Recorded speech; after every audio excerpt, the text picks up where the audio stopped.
I sensed something was off in my home, so I pretended I was traveling to see my sister.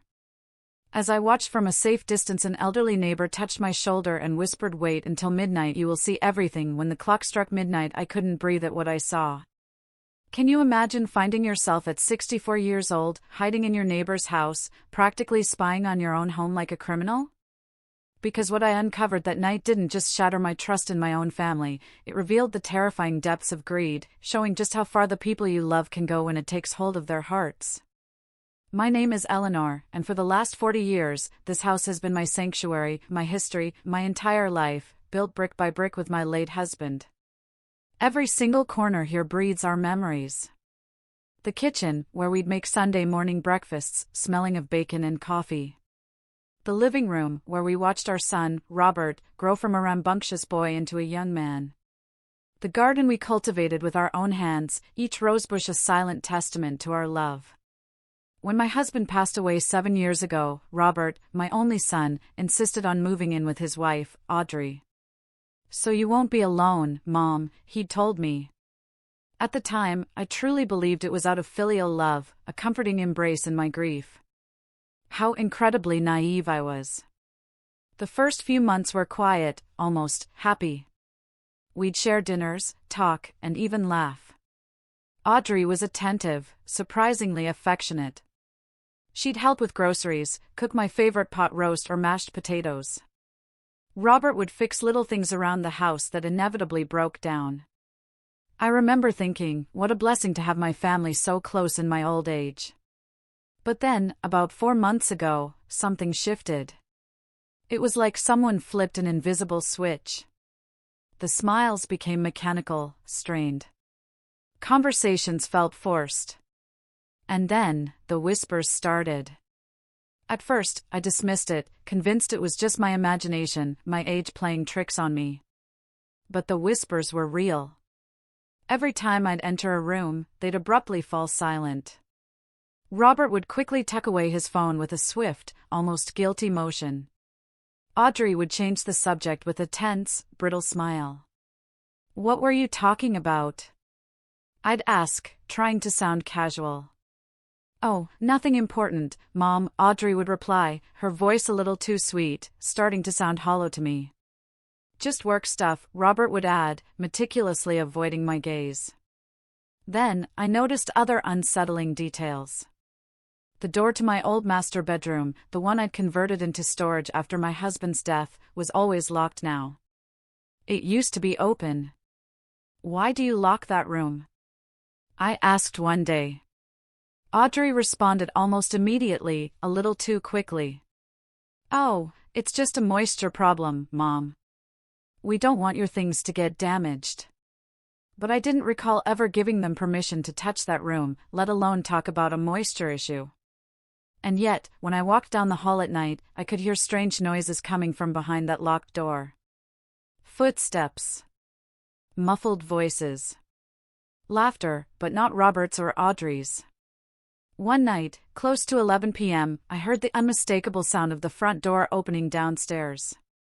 I crept out of bed, moving as carefully as I could, making sure not to make a sound. From my bedroom doorway, I could just see the entrance.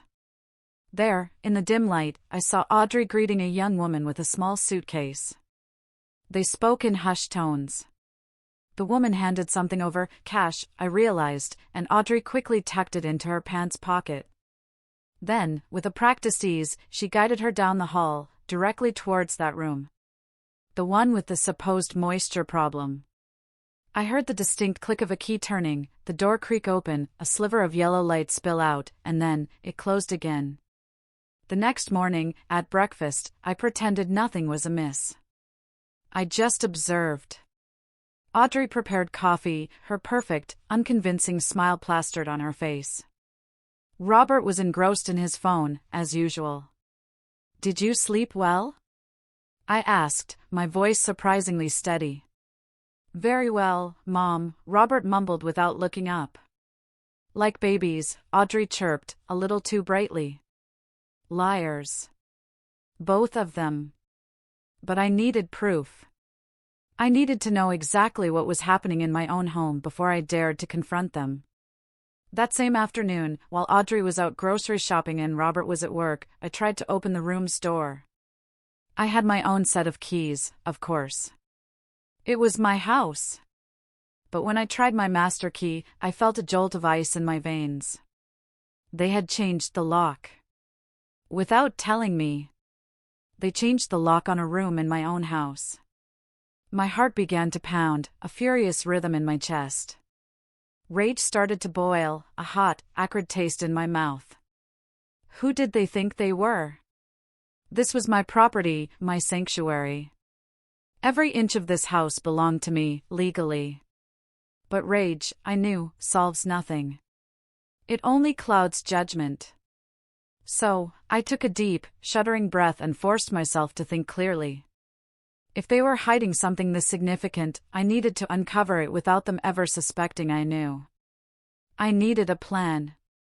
And then it hit me. I'd fake a trip. I'd tell them I was visiting my sister in another city, like, say, Boston. I'd leave them alone, truly alone, and I would watch. Watch from afar what they did when they thought I wasn't around. That's when I turned to Moses, my lifelong neighbor. He lives directly across the street. From his living room window, he has a direct, unobstructed view of my front entrance. I told him my suspicions, my voice barely a whisper. And what he told me next, it chilled my blood.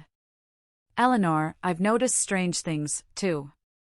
Moses said, his voice low, as he poured me some iced tea in his kitchen. Moses is 72, a widower like me. We'd been neighbors since my husband and I first built this house. He knows every corner of my life, every joy, every sorrow. For weeks, I've wanted to tell you something, but I didn't know if I should get involved. I didn't want to worry you without being sure. His hand trembled slightly as he held the cup. What have you seen, Moses? I asked, a cold stone settling in my stomach. He sighed deeply before answering. I've seen people coming and going from your house at odd hours, always at night. Always with suitcases or backpacks. Sometimes young women. Sometimes couples. Never the moisture. There were guests. Strange people sleeping in the space where my husband and I had shared 35 years of marriage. Unknown people using the bed where he had died in my arms. Unknown people walking on the floor where I had cried over his death for months. Tears began to roll down my cheeks, unbidden. But they weren't tears of sadness. They were tears of fury. Of betrayal. Of a pain so deep I felt like I would simply break. How could they? I whispered to myself, my voice choked. How could my own son do this to me? Moses didn't say anything. He just sat beside me in silence, respecting my pain. Outside, the night deepened, and my house, my home, was transforming into something utterly unrecognizable before my eyes. Around 9 p.m. that night, Robert arrived home from work. I watched him park his car, enter the house with his briefcase, as if it were just another normal day. As if he wasn't participating in a monumental betrayal against his own mother. 20 minutes later, another couple arrived, younger this time, maybe 25 years old. Audrey received them with the same routine, cash, smiles, doors opening, and they entered, carrying their suitcases as if they were arriving at any roadside motel. I counted mentally. There were already 2 couples inside my house. 4 strangers. Occupying my spaces. Breathing my air. Touching my things. How long do you think they've been doing this? I asked Moses. He thought for a moment. From what I've observed, I'd say at least 3 months, maybe 4. It started little by little. At first, it was 1 person every week, then 2. Now, I see movement almost every day. 3 or 4 months. All this time, while I lived under the same roof, they were operating this secret business. Every time I went to sleep early, every time I went out to run errands, every time I visited a friend, they took advantage. To receive more people. To make more money with my property. I calculated mentally, if each couple paid, say, $50 per night, and they had 2 or 3 couples every night, they were making between $100 and $150 daily. In 1 month, that added up to over $3,000. In 4 months? Over $12,000. $12,000 earned illegally, using my house, my electricity, my water, my gas, without paying me a single cent, without even having the decency to ask. They stole from me. My own son and daughter-in-law were stealing from me in the most vile and calculated way. The night deepened. Around 11 p.m., the lights in my house began to turn off one by one. First the living room, then the kitchen. The bedrooms remained lit for a little longer, then they too went dark. Everything fell silent. I remained sitting by the window, unable to move, unable to fully process the dimension of what I had discovered. Moses brought me a blanket and hot tea. "You should rest, Eleanor. Tomorrow, there will be more to see." But I couldn't rest. I couldn't close my eyes, knowing that strangers were sleeping in my house. I stayed there all night, watching, and my vigil was rewarded. At 6 a.m., the door to my house opened. The young couple who had arrived first came out with their suitcases. A taxi was waiting for them. They left quickly, discreetly, like ghosts disappearing with the light of day. Half an hour later, the second couple did the same. By 7 a.m., all the guests were gone. Audrey went out to the front yard with a trash bag, left it in the container, and went back inside. Everything returned to normal, as if nothing had happened, as if my house hadn't been violated all night long. Robert left the house at 8, ready for work. He wore his gray suit, carried his briefcase, walked with that straight posture I had taught him since he was a child. He looked like a respectable, hard-working, honest man. But I knew the truth now. I knew that behind that facade of a responsible son, he hid a man capable of betraying his own mother for money. A man who could look me in the eye during breakfast after having filled my house with strangers all night. During the day, I watched Audrey moving around the house. I saw her changing sheets, cleaning rooms, preparing everything for the next guests. She worked efficiently, with practiced movements. This wasn't something new for her. She had an established routine. Every move was calculated, professional. She was the brains of this operation. Robert may have agreed, collaborated, but Audrey was the one running everything. I could see it in the way she managed the business, and how she organized every detail. When evening fell on the second day, more guests arrived. This time it was 3 people, 2 men and a woman. They seemed to be friends traveling together. Audrey received them the same way as the previous ones, cash in hand, professional smiles, doors opening. And I kept watching from Moses's window, mentally documenting every movement, every transaction, every betrayal. Moses had suggested taking pictures, but I didn't want digital evidence yet. First, I needed to understand the complete operation. I needed to know if there was something else, something worse, that I hadn't discovered yet. And then Moses told me something that changed everything. It was the night of the second day, close to 10 p.m., when he approached me with a grave expression. "Eleanor, there's something else you need to know. Something I've been hesitant to tell you." My heart sped up. "What is it, Moses?" He sat across from me, his elderly eyes filled with worry. 2 weeks ago, I saw Audrey meeting a man at the corner coffee shop. It wasn't Robert. It was someone older, well-dressed, with a lawyer or doctor's briefcase. They talked for almost an hour. I was at the next table, and even though I didn't try to listen, some words reached my ears. I leaned forward, every muscle in my body tense. "What words, Moses?" He swallowed before continuing. "I heard something about documents, about mental competency, about medical evaluations, and about nursing homes." The world stopped. Those words fell on me like blocks of ice. Mental competency. Medical evaluations. Nursing homes. No, they couldn't be planning that. Are you sure about what you heard? I asked, my voice barely audible. Moses nodded slowly. Wait until Friday midnight, Eleanor. I've noticed that Fridays are special. There's more movement, more people, more activity. Wait until Friday midnight. You'll discover everything. Moses's words resonated in my head like funeral bells. Mental competency, medical evaluations, nursing homes. It couldn't be a coincidence. Not after discovering they were using my house as a clandestine business. This was bigger, darker, more calculated than I had ever imagined. They weren't just stealing from me. They were preparing me for something worse. Something that would take away not just my house, but my freedom, my dignity, my entire life. I spent the next 3 days in a state of constant alert. Every morning, I watched the guests leave my house. Every night, I saw new ones arrive. The flow was constant, almost industrial. Audrey managed everything with military precision. She had a notebook where she wrote down schedules, names, payments. I saw it once when she left it on the kitchen counter while preparing coffee. Even from a distance, I could see columns of numbers, dates, codes. This wasn't an improvised business.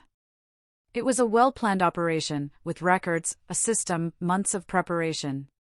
Robert participated less visibly, but he was a full accomplice. He was the one who changed the sheets Audrey couldn't manage to wash. He bought the extra supplies they needed, soaps, toilet paper, towels. He kept the lawn impeccable to make a good impression on the guests. And every night, when he thought no one saw him, he counted the cash with Audrey at the dining room table. I watched them through the window, illuminated by the hanging lamp my husband had installed 20 years ago. Their hands passed over $20, $50, $100 bills. They made piles. They put them in envelopes. They smiled with that greedy smile that turned my stomach. On Thursday night, I decided to do something risky. I needed more information. I needed to understand exactly what Audrey had said in that meeting with the man with the briefcase. So, I called Ellen, my lifelong lawyer friend. Ellen and I met 30 years ago in a sewing class. She was always brilliant. She studied law in her 40s and specialized in family and property law. If anyone could help me understand the legal implications of what was happening, it was her. Eleanor, what you're telling me is extremely serious, Ellen told me over the phone, her voice full of professional concern.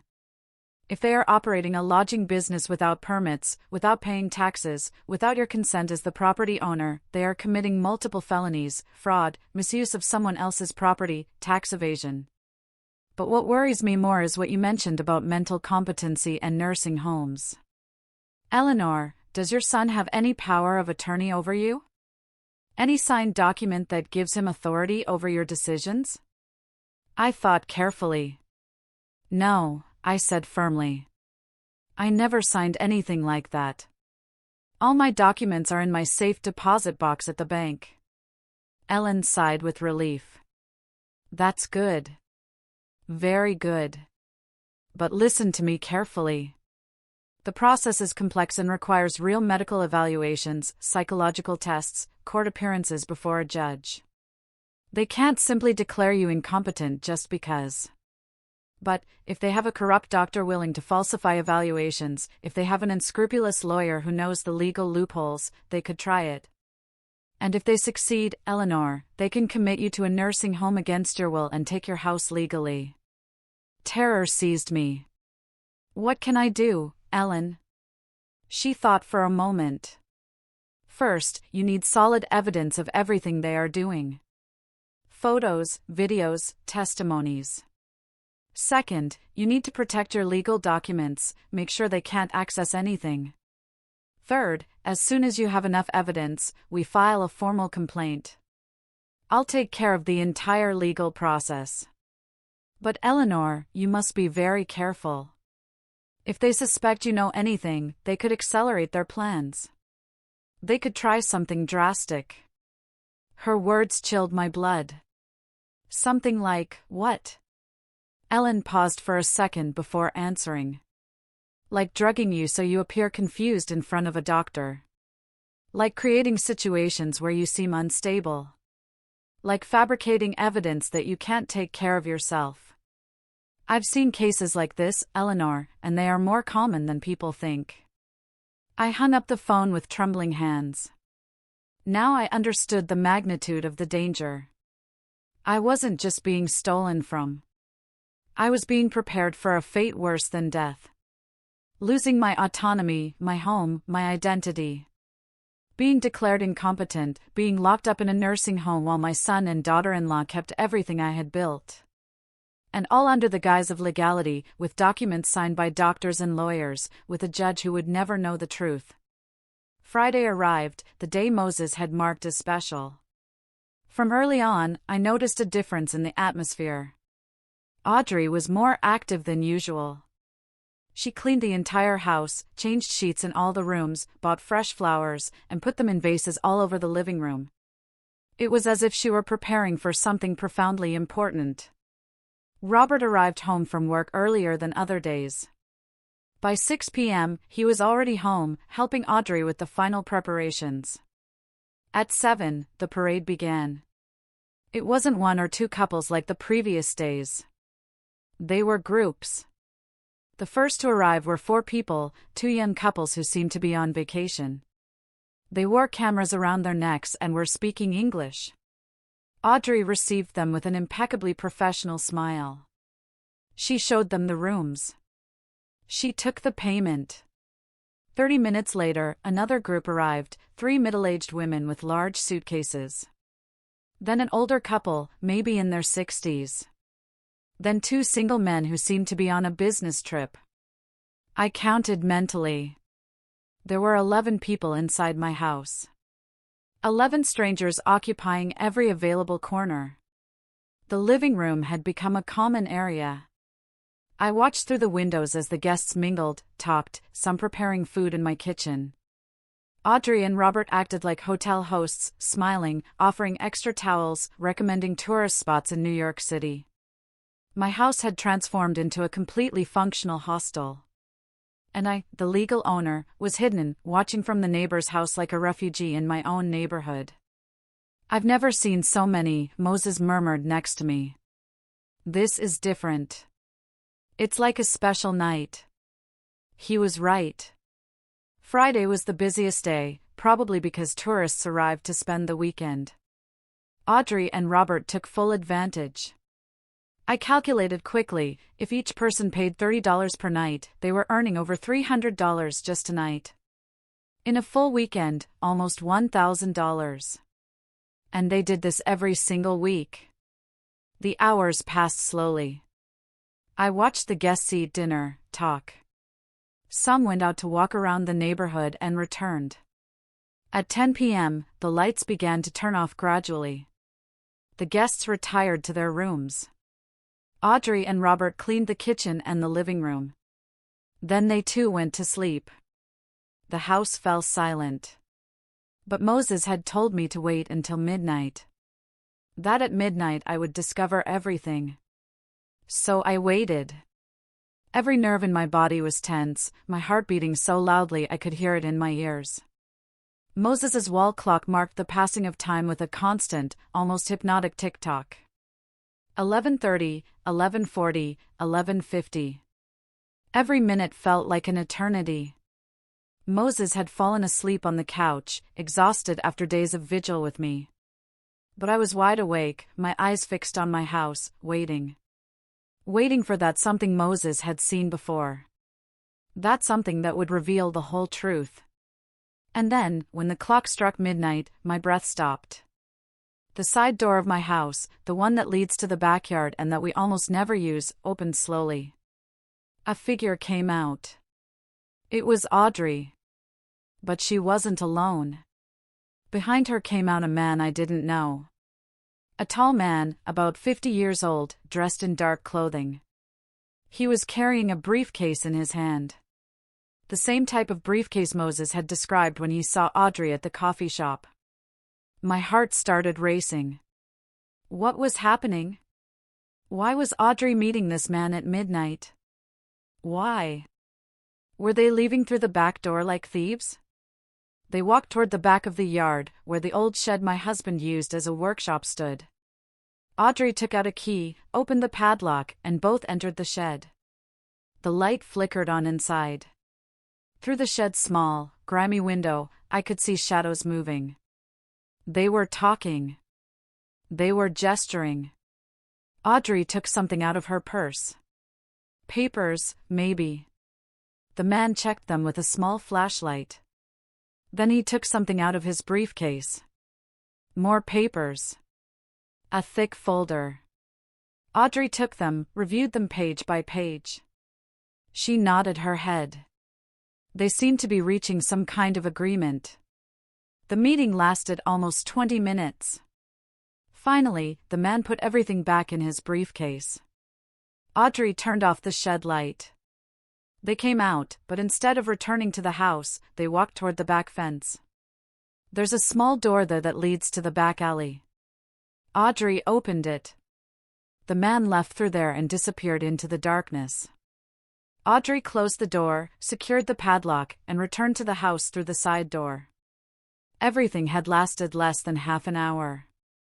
Silent. Secret. Invisible to anyone who wasn't specifically watching. I woke Moses up urgently. I saw him. I saw everything. Audrey met a man at midnight in the shed. Moses got up immediately, still half asleep, but alert. The man with the briefcase? He asked. Yes, it has to be the same one. They reviewed papers, documents. They are planning something, Moses. Something big. My neighbor rubbed his eyes and looked at his watch. It's late, or early, depending on how you look at it. It's 0:30 a.m. But now we know that there's someone else involved. Someone who works in the dark, in secret. This is worse than we thought. I couldn't sleep the rest of the night. I stayed sitting by the window, watching my house as if it were an enemy building. At dawn on Saturday, the guests began to leave. Some left early, others stayed to enjoy the full weekend. Audrey prepared breakfast for those who remained, acting like the perfect hostess.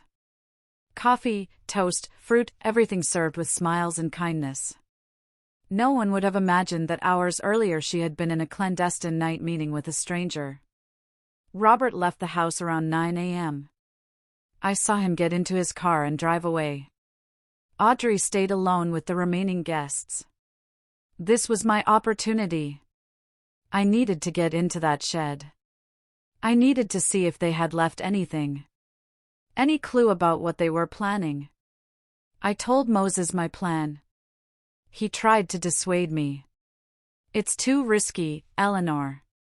If Audrey sees you, but I was determined. I have the key to the back fence. I can enter through the alley without anyone seeing me. Audrey is busy with the guests in the front of the house. She won't see me. Moses finally agreed, but insisted on accompanying me to the alley to keep watch. We left his house through the back door. We walked through the silent alley. It was Saturday morning and the neighborhood was quiet. Most people were still sleeping or eating breakfast in their homes. We reached the back door of my property. I took out my key with trembling hands. The padlock gave a soft click.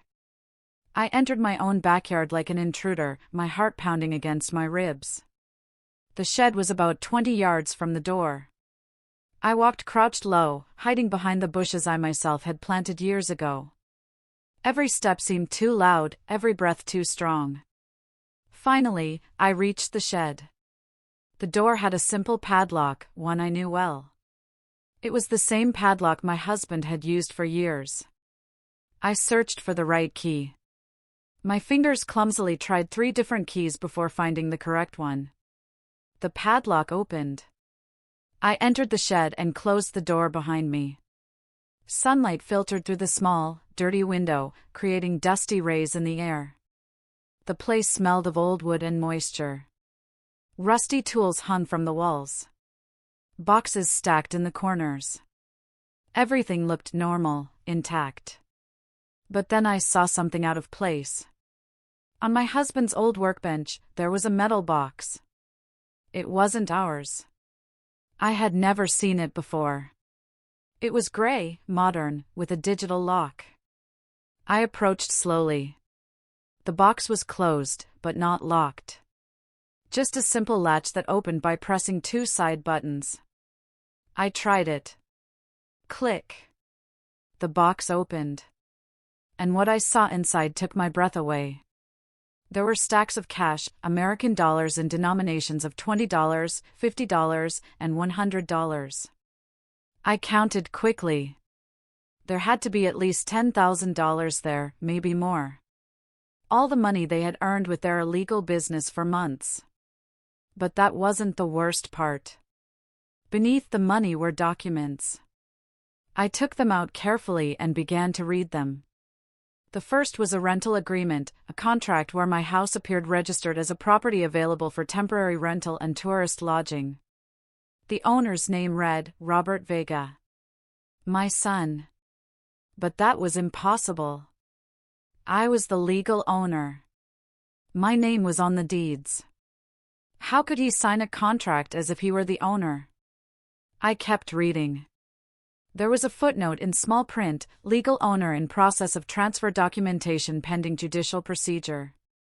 I felt the floor moving beneath my feet. Transfer. Judicial procedure. They weren't just using my house illegally. They were trying to steal it from me, legally. The next document confirmed my worst fears. It was a psychological evaluation form, an official medical form with a private clinic's letterhead. And there, in the patient section, was my full name, Eleanor Cristina Vega de Herrera. The evaluation date was scheduled for 2 weeks in the future. The reason for consultation read, evaluation of mental competency and autonomy for decision-making. Family requests due to concern about progressive cognitive decline. Progressive cognitive decline. They were painting me as a senile old woman. As someone who couldn't take care of herself. As someone who needed to be protected from her own decisions. And it was all a lie. I was perfectly fine. My mind was clear. My health was good for my 64 years. But they were going to fabricate a different story. With this doctor, with this false evaluation, with this judicial process, they were already preparing. There were more documents. One was a quote from a private nursing home. Golden Hope Residences, specialized care for older adults. The price was $3,000 monthly. There were yellow highlighter marks on the section that read, private rooms with 24-hour security. Special program for patients with dementia and cognitive decline. They were looking for a prison for me. An expensive and legal prison where they would lock me up while they enjoyed my house and my money. The last document was the most chilling.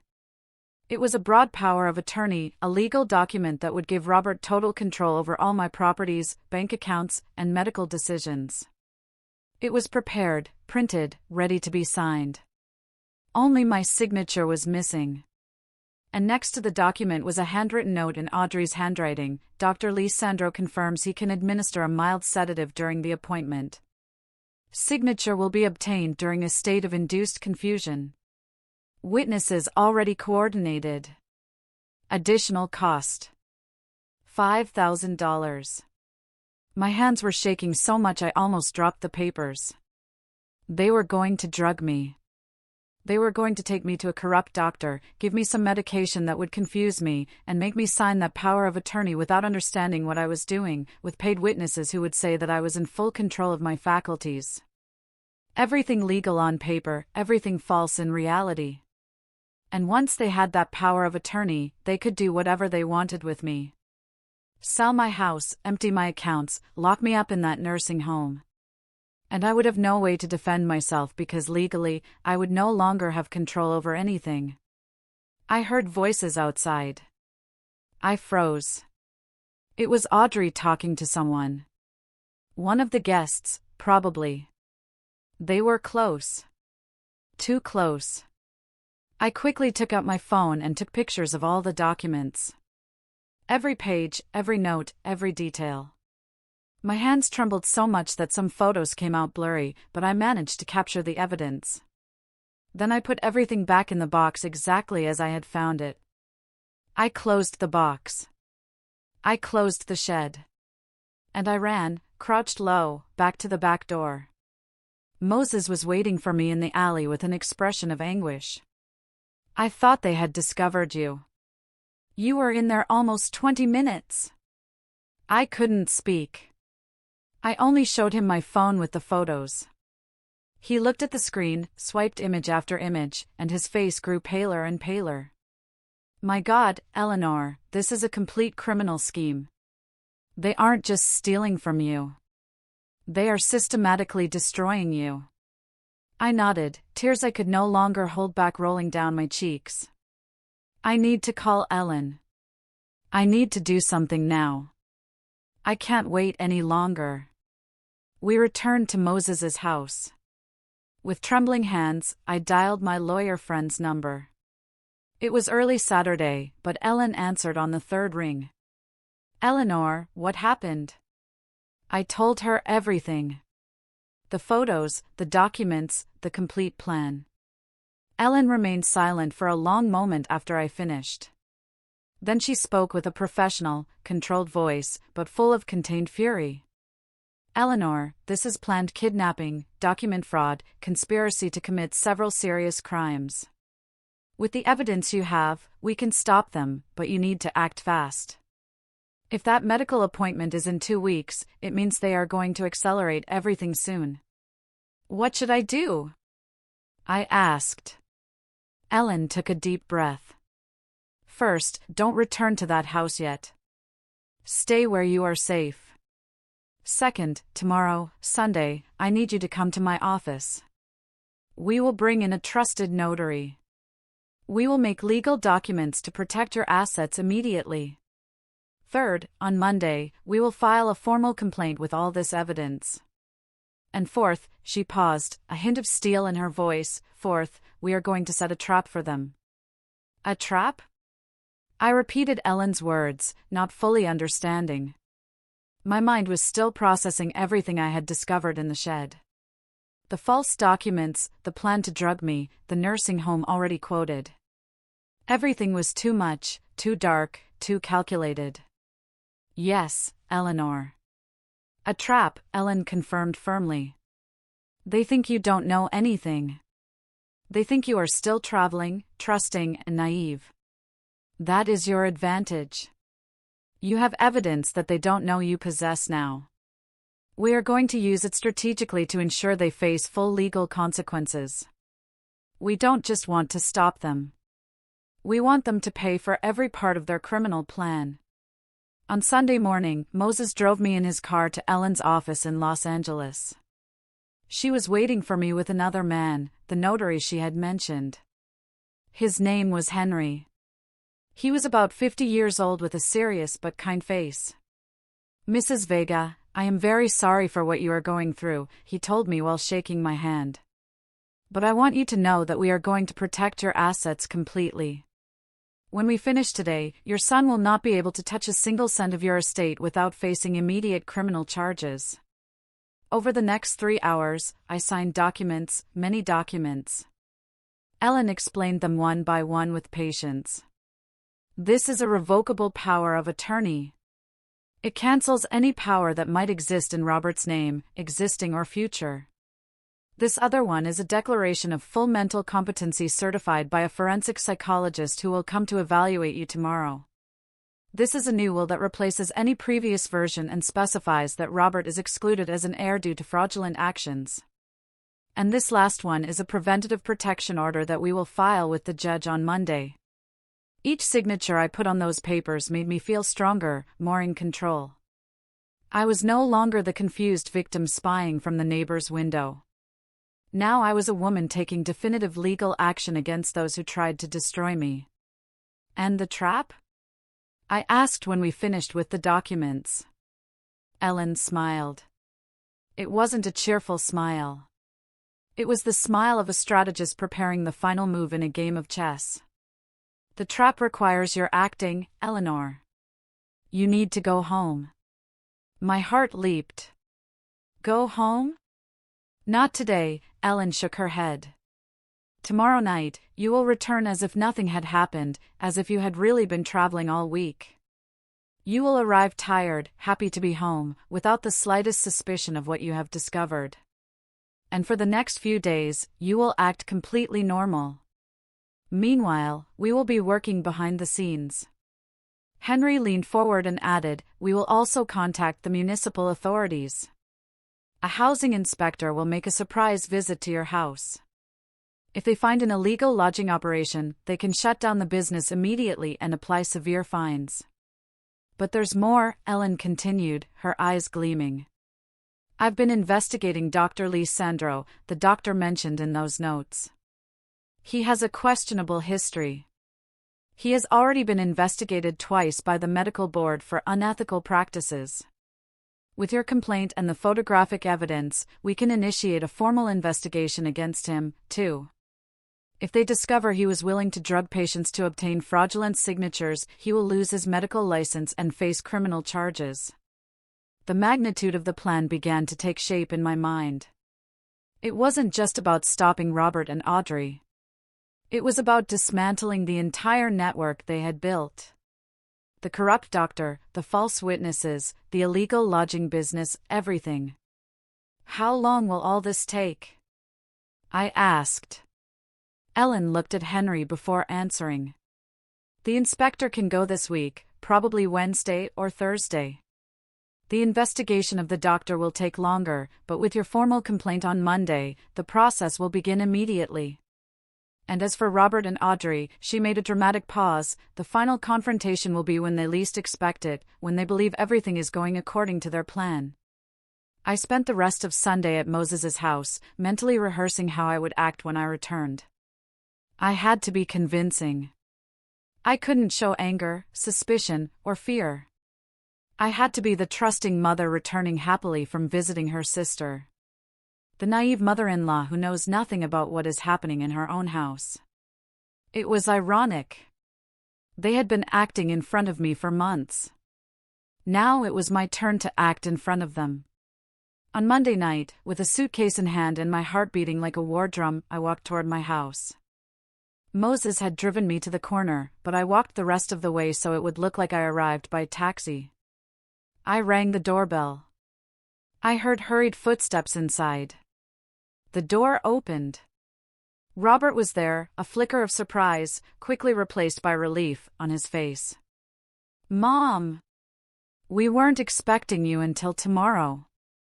I smiled with the warmth a mother reserves for her son, though inside my heart was breaking. I decided to come back a day early. I missed my house. Audrey appeared behind Robert. Her smile was perfect.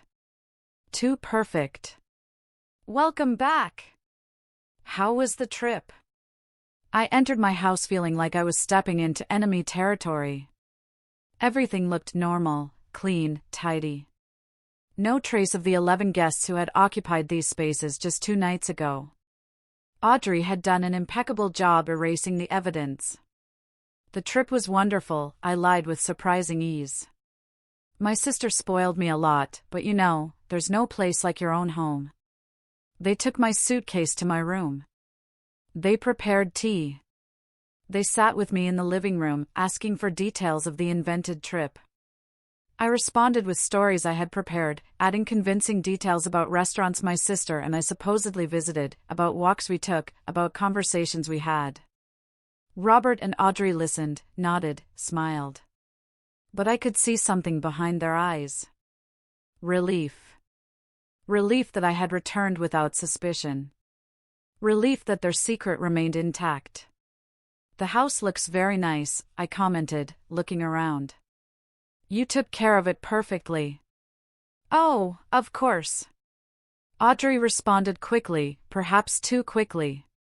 We cleaned everything, watered the garden, everything as you asked. I took a sip of tea and added casually, it even smells different, like new cleaner. I saw a microflash of panic in Audrey's eyes. Oh, yes. We did a deep cleaning. We wanted everything to be perfect for your return. Liar. She had cleaned to erase the traces of dozens of strangers who had occupied my home. That night, I slept in my own bed for the first time in a week, but I didn't truly sleep. I stayed awake, listening. Around 11 p.m., I heard muffled voices coming from Robert and Audrey's room. They were talking in urgent whispers. I got up silently and walked barefoot to their door. It was slightly ajar. I pressed my ear against the crack. Do you think she suspects anything? Robert asked in a tense voice. No, she doesn't suspect anything, Audrey replied, her voice confident, chillingly calm. She's the same as always. Gullible, trusting. The plan is still on. And Dr. Lisandro? Robert asked. Everything is already coordinated, Audrey confirmed. The appointment is next Friday. We'll give her the sedative in her breakfast. We'll say we're taking her for a routine checkup. By the time she realizes what she signed, it will be too late. The power of attorney will be registered, and we will have complete control. There was a silence. Then Robert spoke in a voice I barely recognized as my son's. And after that? Audrey replied, her voice cold as ice. After that, we commit her. We already have the place. Golden Hope Residence accepts patients with cognitive decline. We'll visit her once a month to keep up appearances. And in the meantime, this house will be completely ours. Completely ours. Those words pierced me like knives. I returned to my room in silence, silent tears rolling down my face. But they weren't tears of defeat. They were tears of pure rage and steel determination. They had sealed their fate. I had just heard the complete confession. And even though I hadn't recorded it, I now knew every detail of their plan, including the exact date. Next Friday. I had less than a week to execute the perfect counter-trap. On Tuesday morning, I acted as if nothing had happened.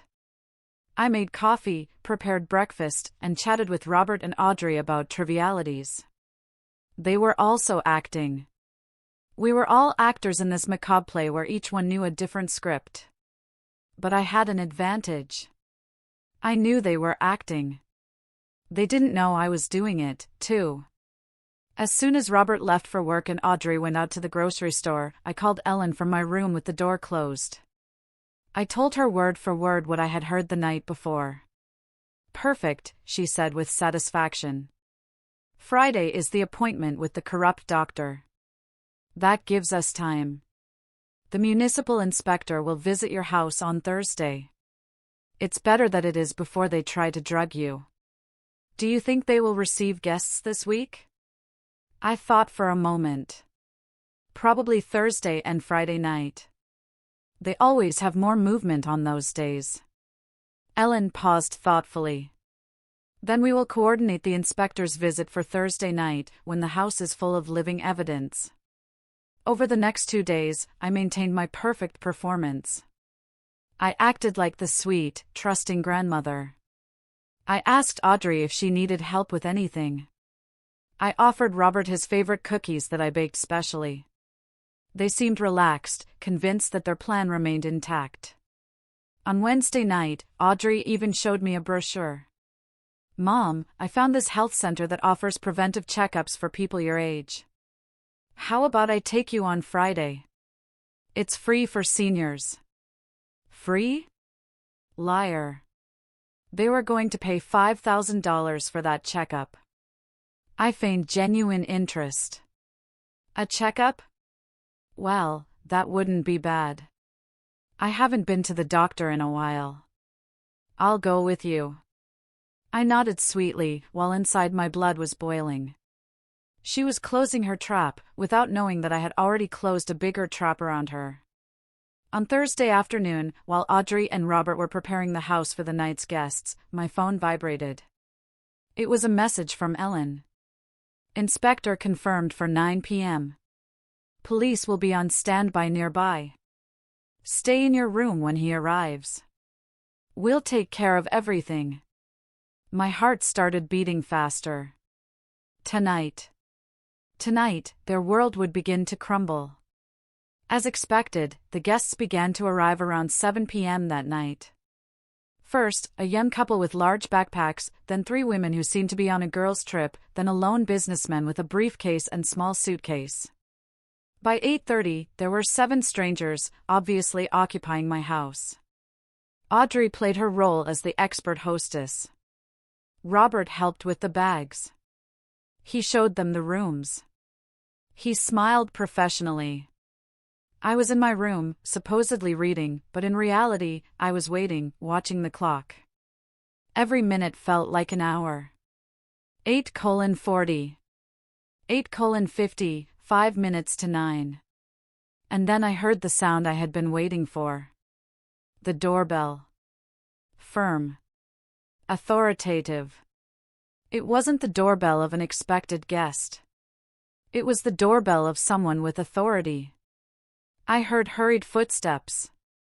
Robert's voice, asking who it was from inside, and then a strong male voice from outside, "Municipal Inspector.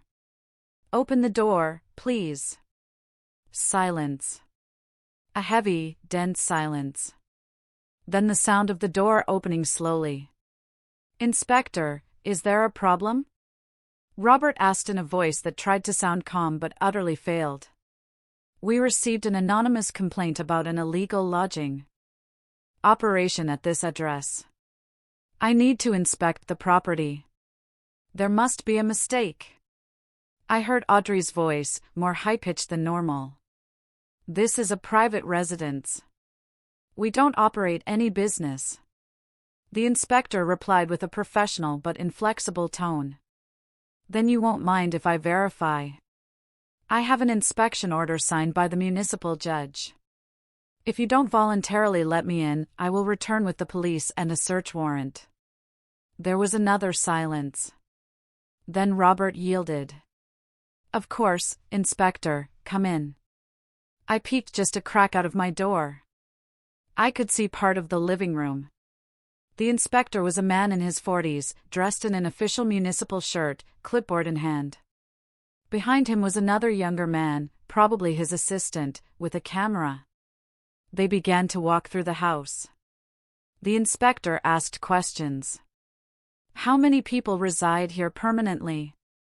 Robert answered with a trembling voice. 3, my mother, my wife, and me." The inspector looked around the living room. There were the 7 guests, some sitting on the sofa, others standing, all with confused expressions. "And these people are?" Audrey tried to improvise. They are friends. Friends visiting." The inspector walked toward one of the guests, a man in his 30s. "Are you a friend of the family?"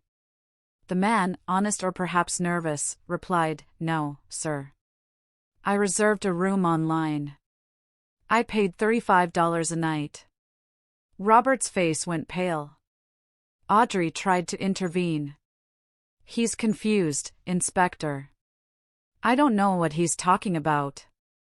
But the inspector was already walking toward the bedrooms.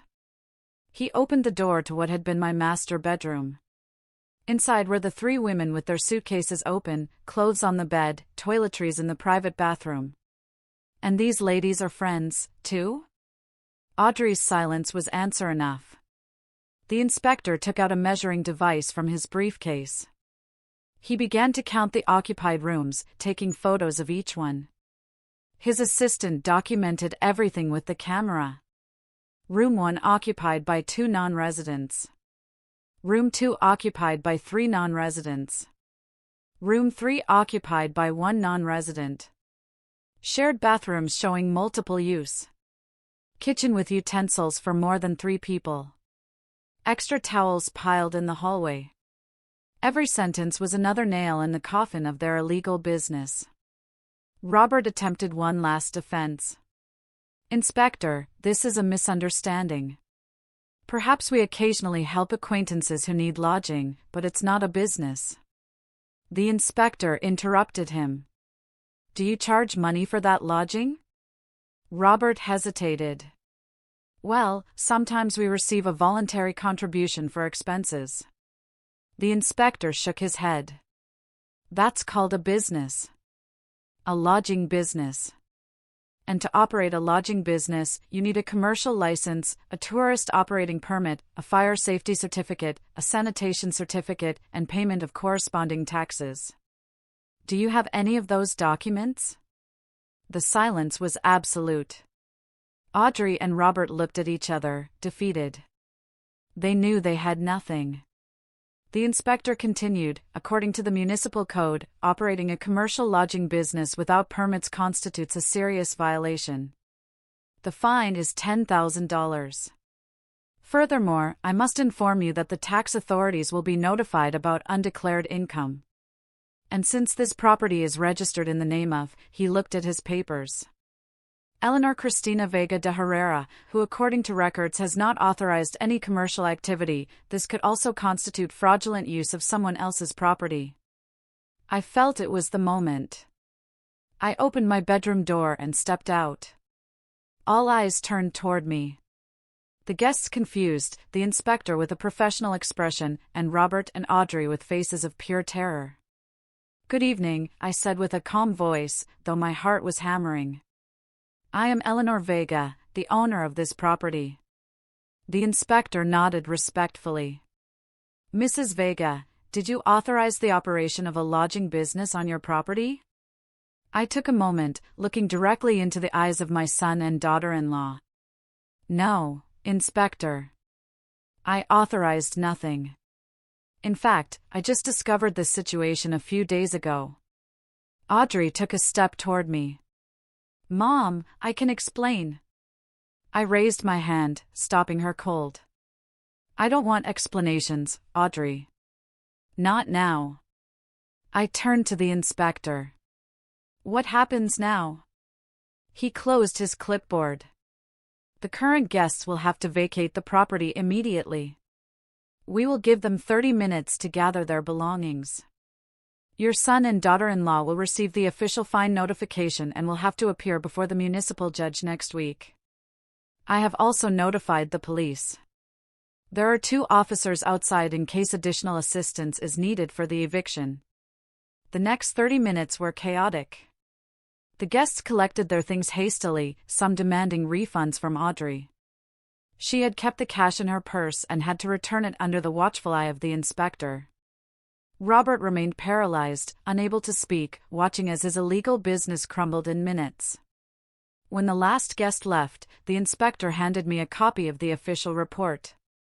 Mrs. Vega, I recommend you consult with a lawyer. You have the right to sue for damages. I already have a lawyer, Inspector. Thank you for your work tonight. When the inspector and his assistant left, the house fell into a deathly silence. The 3 of us remained in the living room. I was standing by the window. Robert was sitting on the sofa, his head in his hands. Audrey was standing near the door, arms crossed, with the expression of a cornered animal. It was she who spoke first. Her voice was no longer sweet or calculating. It was desperate. Mom, I know this looks bad, but we had our reasons. The house expenses are high. We have debts. I turned to her slowly. Reasons? Debts? And that was sufficient justification to turn my home into an illegal business without my consent? Audrey took a step toward me. We were going to tell you eventually. We just wanted to save up first to have some money before what? I interrupted with a cutting voice. Before drugging me and making me sign a fraudulent power of attorney? The silence that followed was deafening. Audrey turned pale, her jaw slack. Robert raised his head abruptly, his eyes wide with shock. How? Robert started to say, but his voice broke. How do I know? I completed the question for him. Because I was never traveling, Robert. I was here. Watching. Discovering every detail of your vile and calculated plan. I walked to the center of the living room, looking at both of them with an intensity that made them instinctively step back. I know about the illegal lodging business. I know about the cash hidden in the shed. I know about Dr. Lisandro. I know about the Friday appointment where you planned to sedate me. I know about the power of attorney you wanted to make me sign, and I know about the Golden Hope Residence's nursing home where you planned to lock me up. Audrey shook her head frantically. No, it's not what you think. Yes, we talked to the doctor, but it was just for precaution, because we were worried about your health. Stop the lies. I shouted, and my voice resonated in the walls of my own house. I found the documents, Audrey. I saw them with my own eyes. I read the notes written in your handwriting. Mild sedative during the appointment. Signature will be obtained during a state of induced confusion. Those were your exact words. Audrey's face lost all color. Her lips trembled, but no sound came out. I turned to my son. And you, Robert. You, whom I raised, whom I loved, to whom I gave everything your father and I could give. How could you? Robert had tears rolling down his face. Mom, the economic situation was desperate. We had $30,000 of debt. The bank was going to foreclose on our old apartment. Audrey said, and your solution was to betray me? I interrupted him, my voice thick with pain. Your solution was to steal my house, my freedom, my dignity. It wasn't stealing. Audrey exploded in a high-pitched voice, her desperation turning to anger. This house is enormous. You live here alone. We were just taking advantage of the available space. And as for the power of attorney, it was to protect you. You're aging. You need someone to make decisions for you. I am 64 years old, I said with an icy voice.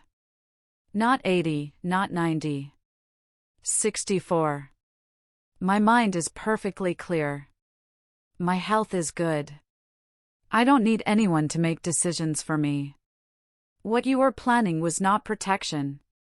It was legal kidnapping. Robert stood up, staggering slightly. Mom, please. We can fix this. We'll give all the money back. We'll leave the house if you want, but please don't report us. If you go to the police, we could go to jail. I looked him in the eyes. Those eyes that once looked at me with a child's pure love, and I felt my heart breaking into pieces. And what did you want me to do, Robert? That I let you drug me? That I let you lock me up in a nursing home while you enjoyed my property? That I feigned dementia to make your life easier? It wasn't going to go that far, Robert murmured, wiping his tears. Audrey was just exploring options, but I never would have. I heard your conversation last night, I interrupted him again. I heard you planning exactly that. I heard you saying you would visit me once a month to keep up appearances. I heard you turn me into a formality. Into an obstacle that had to be managed. Robert collapsed back onto the sofa, sobbing uncontrollably. Audrey remained petrified.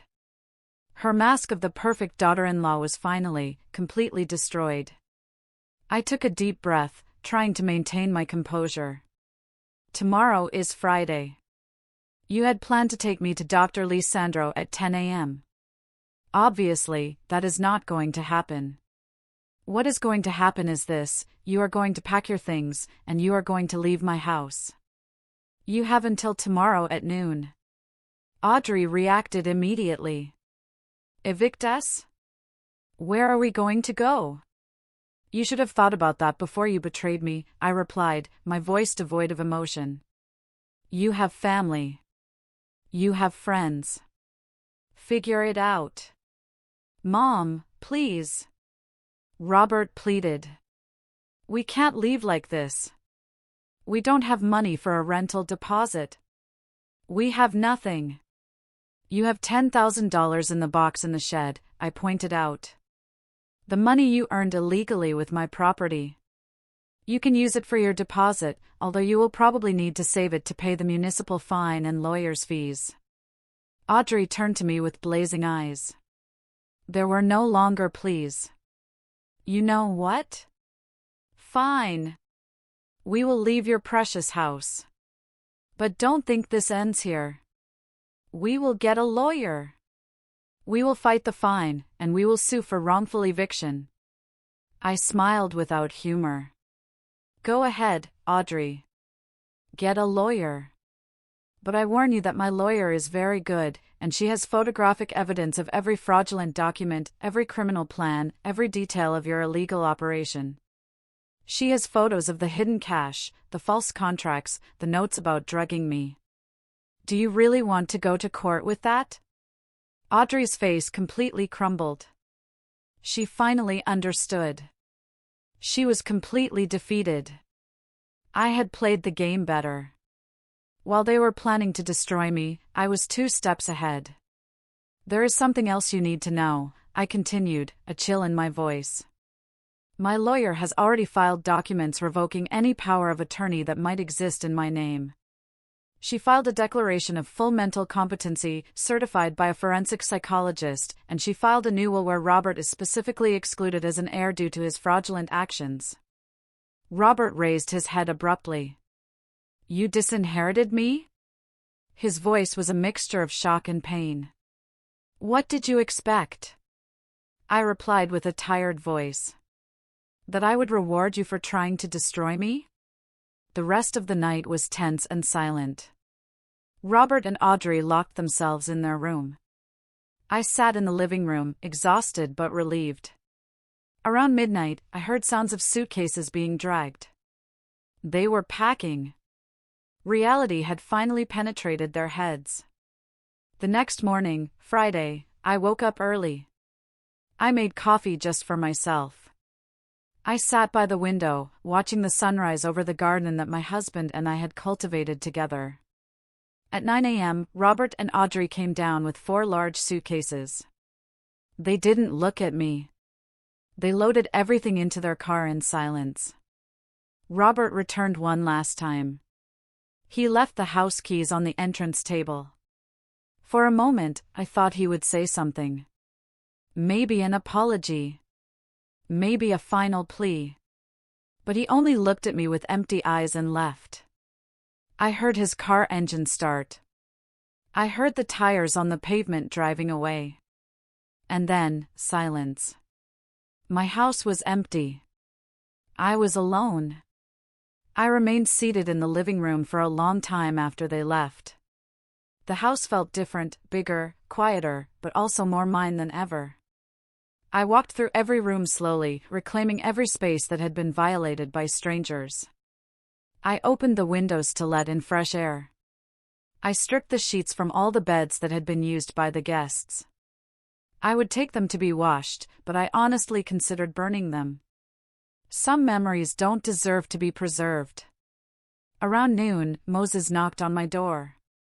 He brought a hot turkey chili he had prepared. I thought you might not be up for cooking today, he said with that kindness that only true friends possess. We sat down to eat together in my kitchen. I told him everything that had happened the night before, the inspector's arrival, the confrontation, the expulsion of Robert and Audrey. Moses listened in silence, nodding occasionally. When I finished, he placed his wrinkled hand on mine. You did the right thing, Eleanor. The painful thing.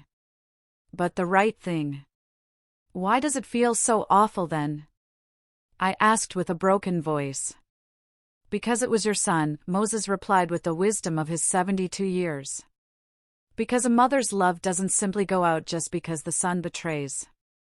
It hurts precisely because you loved. If you didn't love, it wouldn't hurt. He was right. That night, I cried. I cried for the son I thought I had, and who maybe never really existed. I cried for the family I thought I had built. I cried for the betrayal, for the greed that had corrupted my own blood. But I also cried out of relief. Because I had survived. Because I had won. Because I was still the owner of my life, my mind, and my home. The following Monday, Ellen called me with news. Eleanor, the complaint against Dr. Lisandro has been accepted. The medical board initiated a formal investigation. I also contacted the district attorney with all the evidence of conspiracy to commit fraud. They are considering filing criminal charges against Audrey and Robert. I felt a knot in my stomach. Criminal charges. Jail. Ellen paused. It's possible. Planned fraud, conspiracy to deprive an elder of their freedom, falsification of documents. The charges are serious. But Eleanor, you have the final say. If you don't want to proceed with the criminal case, we can limit ourselves to the civil one. I thought for a long time. Part of me wanted them to pay completely for what they tried to do to me. But another part, that part that was still a mother, couldn't bear the thought of my son in jail. Ellen, proceed with everything related to Dr. Lisandro. That man deserves to lose his license. But with Robert and Audrey, give me time to think. Ellen understood.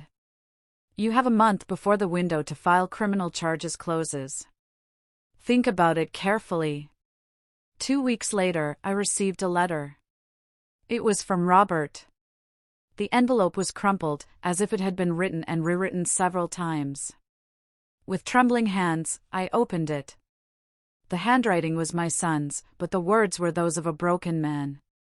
Mom, I know I don't deserve your forgiveness. I know what I did was unforgivable. I have no excuses. Greed blinded me. Audrey convinced me it was the only solution to our problems. But I was weak.